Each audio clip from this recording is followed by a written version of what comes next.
kiss for you.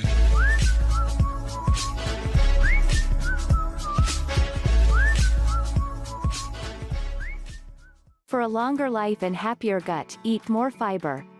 Get fierce with fiber. It's easy to get caught up in counting calories and grams of added sugars, fats, proteins, and carbs when you're trying to eat well. But there's one nutrient that too often gets thrown to the wayside: dietary fiber. Scientists have long known that eating fiber is good for health. Decades ago, Irish physician and fiber enthusiast Denis Burkitt proclaimed, "America is a constipated nation. If you pass small stools, you have to have large hospitals." And yet, years later, many of us are still ignoring our fiber intake. American adults are only eating an average of 15 grams of fiber on any given day, despite the daily recommendations from the Academy of Nutrition and Dietetics being 25 grams for women, or 21 grams if over 50 years old, 38 grams for men, or 30 grams if over 50. Recently, however, fiber has popped up in headlines thanks to people like journalist Megyn Kelly and model Molly Sims, who have both credited their physiques on mainlining roughage. And more importantly, new research has been shedding more light on how fiber helps our bodies. This nutrient has been linked to fending off disease and reducing the risk of a range of conditions, including type 2 diabetes, food allergies, and even knee arthritis. Star-studded endorsements aside, it's not about eating a high-fiber diet as much as it's simply this: eat more fiber. Fiber does more than contributing to weight loss and reducing the risk of disease. Losing out on those recommended fiber grams per day may significantly change the way your gut functions. It could even make a difference between weight loss or none, and longer life or not. What we know about fiber today. Many studies have strongly linked high-fiber diets with longer and healthier lives. For example, Drive.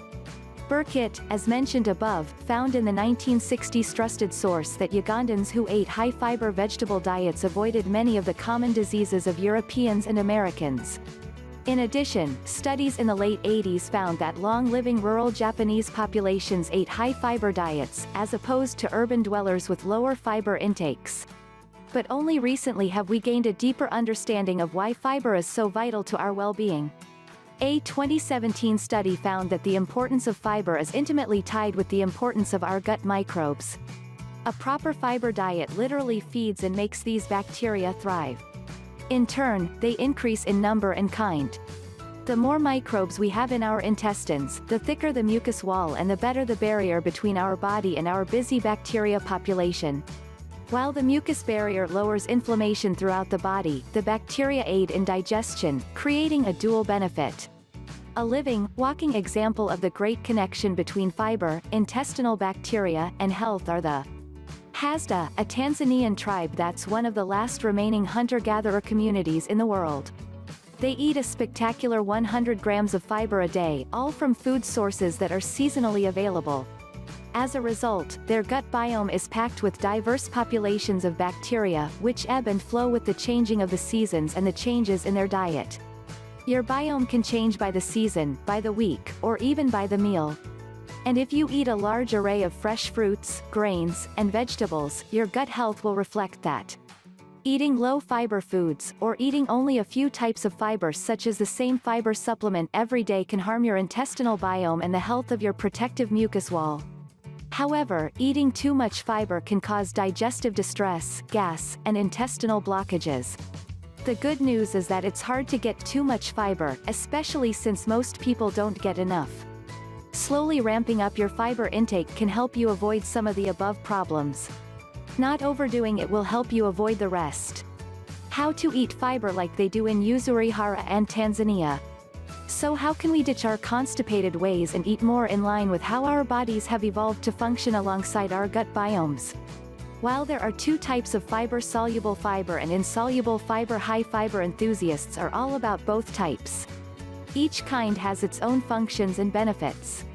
Getting both is key to getting the most out of this nutrient.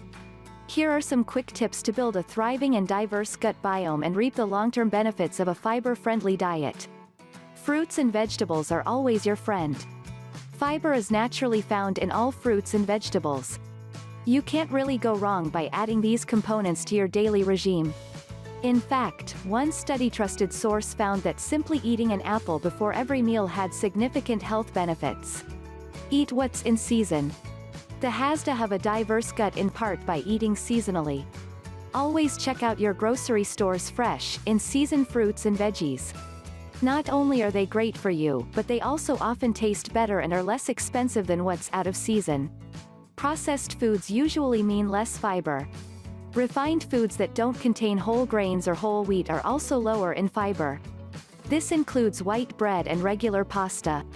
Juicing is also processed in a sense, since it removes the insoluble fiber from your food. The result is that you lose fiber's benefits, especially its important job of regulating digestion and keeping blood sugar from spiking. Be thoughtful at restaurants. Restaurants, especially fast food joints, often skimp on fruits and veggies because they're expensive. When looking at the menu, be sure to pick something rich in fruit, veggies, and beans or legumes that will help you meet your fiber goals for the day. Toss a high-fiber component into your meal. Next time you have a piece of pizza, make sure to munch on a handful of snap peas on the side, or add some multigrain crackers if you're eating soup for lunch. Eating a high-fiber snack before your meal can also mean eating fewer calories altogether, because you'll feel more full. Don't forget beans, peas, and lentils. We often remember to eat our fruits and veggies, but legumes are a wonderful and delicious source of fiber. Try a recipe that puts legumes in the spotlight, like a 3-bean vegetarian chili or a lentil salad. Make sure fiber starts at breakfast. Most traditional breakfast foods, like eggs and bacon, lack fiber. Integrate fiber into the first meal of your day by eating oatmeal or a whole grain cereal. You can also simply add a piece of fruit to your regular fare. Eating yogurt for breakfast? Add sliced fruit and nuts. Explore the world of whole grains. Next time you're at the grocery store, pick up some amaranth, bulgur, pearl barley, or wheat berries and start exploring. Other good high-fiber choices are quinoa seed or whole wheat couscous pasta. Skip the fiber supplements. Fiber supplements can give you a small boost, but the benefits of getting your fiber from whole foods are much greater. What's more, people taking fiber supplements might not be pairing them with high-nutrient foods. This causes rather than solves health issues. Too much of a good thing. Just like most things, fiber isn't great in extremely high quantities. Focusing too much on one aspect of your nutrient intake is neither sustainable nor healthy, either. Try tracking your fiber intake for a few weeks to see if you're getting enough, then tinker with your intake to see if eating a little more improves how you feel. Fiber is fabulous without the fad. At this point, there's enough science out there to strongly suggest something you've likely heard before. Eating a robust variety of minimally processed fruits and veggies along with other plant-based foods is a great way to stay healthy and control your weight, and the fiber in these foods is likely a central reason why they're so great for our bodies. So go forth and repopulate more varieties of bacteria in your gut.